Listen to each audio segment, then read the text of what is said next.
Selasa tanggal 4 Juli tahun 2023.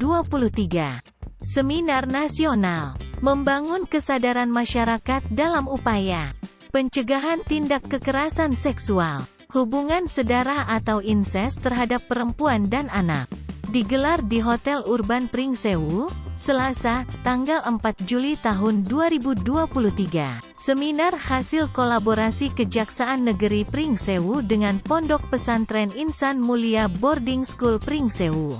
Dibuka oleh Kajati Lampung Nanang Sigit Yulianto, SH, MH. Dihadiri PJ Bupati Pringsewu Adi Erlansyah, Kajari Pringsewu Ade Indrawan, SH, Pembina Yayasan Insan Mulia Pringsewu Haryanto Pamungkas, jajaran Forkopimda, diikuti para kepala perangkat daerah, camat, KPKON, akademisi, pondok pesantren, LSM, para pemerhati anak serta stakeholders lainnya. Menghadirkan narasumber diantaranya Ketua Komnas Perlindungan Anak Aris Merdeka Sirait, psikolog sekaligus Wakil Rektor Universitas Muhammadiyah Lampung Dr. Ani Nurhayati, seksolog Indonesia Dr. Boyke Dian Nurgaha, melalui aplikasi Zoom.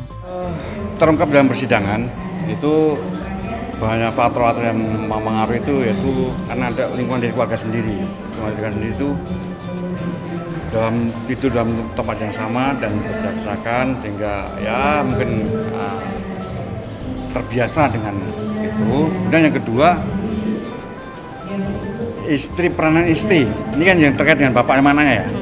Peranan istri kurang maksimal, sehingga bapaknya melakukan hal yang dan ada kesempatan. Mungkin istrinya sering pergi luar kota atau bagaimana itu. Jadi ada kesempatan bapak ini melakukan hal seperti itu. Ada kesempatan. Dan anaknya juga, anak yang melakukan bapaknya, jadi anaknya juga takut. Kemudian yang ketiga adalah faktor dari lingkungan sendiri.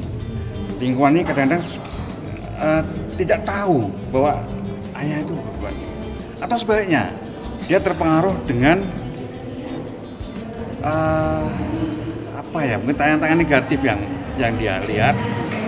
Kemudian pelaku yang kedua ini bisa juga terpengaruh karena mendengar dengan karena ini kan berturut-turut ya. Bisa juga dia mendengar orang ini melakukan itu dan aman-aman saja dan melakukan ini. Jadi faktor ekonomi jadi Pak yang paling besar. Upayanya apakah ada upaya tersendiri Pak terkait dengan hukuman sendiri Pak? Selain hukuman maksudnya. Makanya tadi saya katakan, setelah hukuman pidana adalah salah satu upaya untuk mencegah itu. Ini adalah salah satu. Yang kedua adalah kita melakukan pemutusan hubungan perwalian dengan menggugat orang tua ini, diputus perwaliannya sebagai orang tua. Itu melalui Jaksa Pengacara Negara dan sudah berhasil. Sudah diputus, dikabulkan oleh Pengadilan Negeri. Jadi terdakwa yang sekarang sudah ingkrah ini udah nggak ada hubungan lagi dengan anak yang tadi dilakukan. Tidak ada perwalian. Jadi terserah siapa yang mewalikan. Jadi terputus hubungan perwalian. Termasuk mungkin untuk nikah, untuk warisan juga, jadi terputus semua ya. Siap. Ya. Pak, terkait tindak lanjut kita. Setelah ini apakah ada sosialisasi? Setelah ini tentunya ini dari solusinya salah satunya saya menyarankan untuk lebih banyak dilakukan penegakan hukum melalui pemerintah setempat, ya, melalui lingkungan, melalui tokoh-tokoh ada, tokoh masyarakat dan dibukan itu, agar hal ini tidak terjadi lagi. Yang utama kita adalah pencegahan kan ya, pencegahan. Nah, untuk pencegahan ini saya kira perlu sinergitas ya, seluruh elemen, bukan hanya pemerintah daerah tentunya, tapi bersama seluruh elemen masyarakat, terutama Forkopimda, kemudian dari lembaga-lembaga yang concern terhadap perlindungan perempuan dan anak. Saya kira kita akan bersama-sama ya, pemerintah daerah akan memfasilitasi upaya-upaya yang nanti mulai dari sosialisasi sampai dengan upaya-upaya lain yang akan diperlukan, kita akan lakukan nanti. Sejauh ini sudah seperti apa Pak? Ya kan kasus ini seperti fenomena gunung es gitu ya. Jadi kan yang muncul ke permukaan sekarang ini kan kasus pidananya gitu kan ya. Nah kami dari pemerintah daerah juga monitor itu kegiatan apa yang terjadi di masyarakat. Seperti kemarin misalnya terjadi yang apa namanya itu kemarin itu yang gitu ya. di telepon apa itu. Nah itu kita lakukan setelah karena sudah masuk ke ranah tindak pidana ya, maka didahulukan itu. Nah pemerintah daerah tentu punya kewajiban untuk melindungi warganya. Nah itu yang kita lakukan, perlindungan misalnya, memerlukan perlindungan korban, itu yang kita lakukan. Kira-kira seperti itu. Terkait di kasus yang saat ini terjadi, Iya. Pak, kasus incest sudah meningkat di Prinsewu sendiri. Upaya seperti apa Pak yang sudah dilakukan oleh pihak pemerintah daerah sendiri, Pak? Ya, kalau yang sudah dilakukan, saya kira apa yang sudah dilakukan oleh perangkat daerah ya, kegiatan sosialisasi pendampingan itu kita lakukan. Gitu ya. Tapi tadi saya katakan munculnya ketika sudah jadi kasus, gitu kan ya. Nah, oleh karena itu ke depan yang perlu kita lakukan adalah bagaimana pencegahannya. Nah, itu mari kita nanti bersama-sama dengan Forkopimda, dengan Lekat Kejaksaan, bersama Forkopimda yang lain dan elemen masyarakat, organisasi, lembaga yang concern terhadap perlindungan perempuan dan anak. Mari bersama-sama pemerintah daerah akan memfasilitasi kegiatan. Pak, apakah selama ini dinas tidak pernah melakukan langkah preventif, Pak? Karena kan banyak nih kasus incest kan sana sini gitu. Nah, dinas ini selama ini seperti apa Pak, dinas KB ini? Ya kalau dinas ya sudah menjalankan programnya. Saya kira sosialisasi penyuluhan itu sudah berjalan. Hanya kan upayanya belum maksimal. Ternyata sekarang itu muncul kan kasusnya. Berarti apa yang kita lakukan sekarang ini masih perlu kita tingkatkan.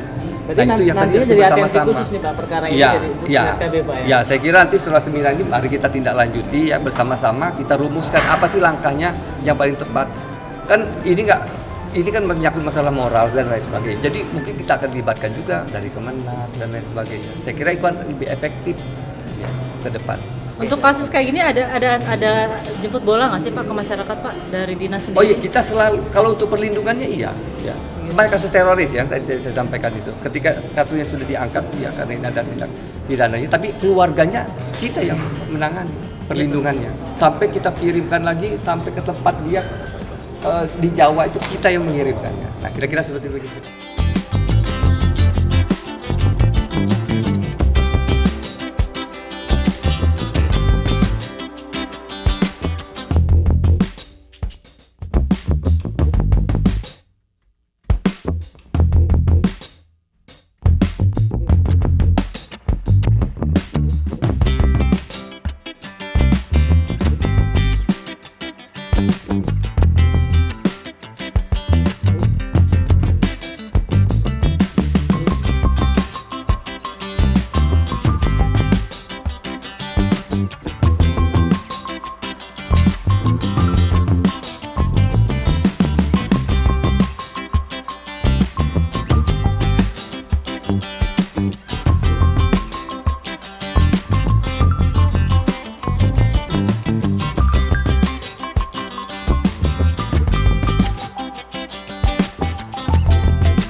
Pertama tentu saya apresiasi kepada Kajari Prinsewu ya, dan didukung banyak pihak juga, khususnya kepada Insan Mulia, Pondok Pesantren Insan Mulia boarding school yang ada di Prinsewu. Ini adalah salah satu langkah yang patut kita dukung. Jadi kehadiran saya di sini diundang untuk melakukan sosialisasi terhadap peristiwa-peristiwa kekerasan terhadap anak yang ada di tempat ini, karena kecenderungan Prinsewu juga menyimpan kasus-kasus ruda paksa yang dilakukan secara brutal gitu ya, dalam arti karena dilakukan secara incest, dalam bentuk incest dan sebagainya. Dan tentunya juga berlatar belakang karena ada beberapa kasus yang saat ini sudah ditangani dan sedang ditangani juga, kasus incest yang ada di Prinsewu. Supaya ini tidak terjadi kemudian hari di tempat-tempat yang lain, maka kehadiran saya adalah mensupport gerakan perlindungan anak berbasis keluarga dan komunitas, khususnya bagaimana memutus mata rantai kasus kekerasan seksual dalam bentuk hubungan seksual sedara. Itu yang penting, karena apa? Karena kasus incest itu di Indonesia ini sudah cukup memprihatinkan dan menjungkir balikkan logika berpikir. Bagaimana seorang ibu ya melakukan hubungan seksual terhadap putra kandungnya, seperti yang di Bali, bukan di Sukabumi, lalu seorang anak melakukan hubungan seksual kepada ibu kandungnya sendiri di Bukit Tinggi, di Toba juga gitu ya, di Samosir dan sebagainya. Ayah melakukan serangan seksual brutal terhadap anak yang usianya di bawah 4 tahun dan sebagainya.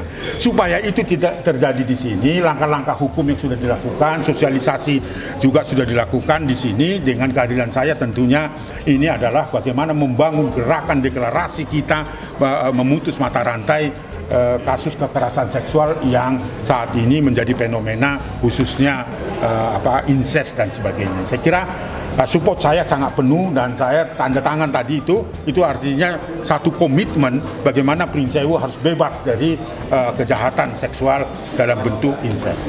Pak, terkait upaya dari Kejaksaan sendiri yang akan mengupayakan hukuman kebiri, terus langkah seperti apa sih Pak dari Komnas sendiri Pak? Saya kira jaksa tidak mengupayakan kebiri ya.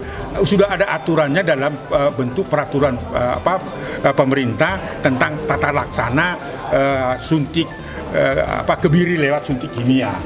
Nah, kalau itu dipandang perlu ya, di dalam jaksa nanti menuntut menyusun tuntutannya bahwa itu sudah patut dia masuk dalam definisi, karena unsur-unsur kebirinya terpenuhi. Saya kira kita nggak ragukan JPU akan memasukkan itu, ya kan? Karena itu sudah bisa dilaksanakan dan sebagainya. Lalu tentu bahwa hakim juga akan mempertimbangkan itu sebagai bagian hukum tambahan. Jadi saya kira jaksa saya kira paham betul tentang itu ya. Tetapi kita sepakat karena itu sudah ada aturannya, bukan baru gitu.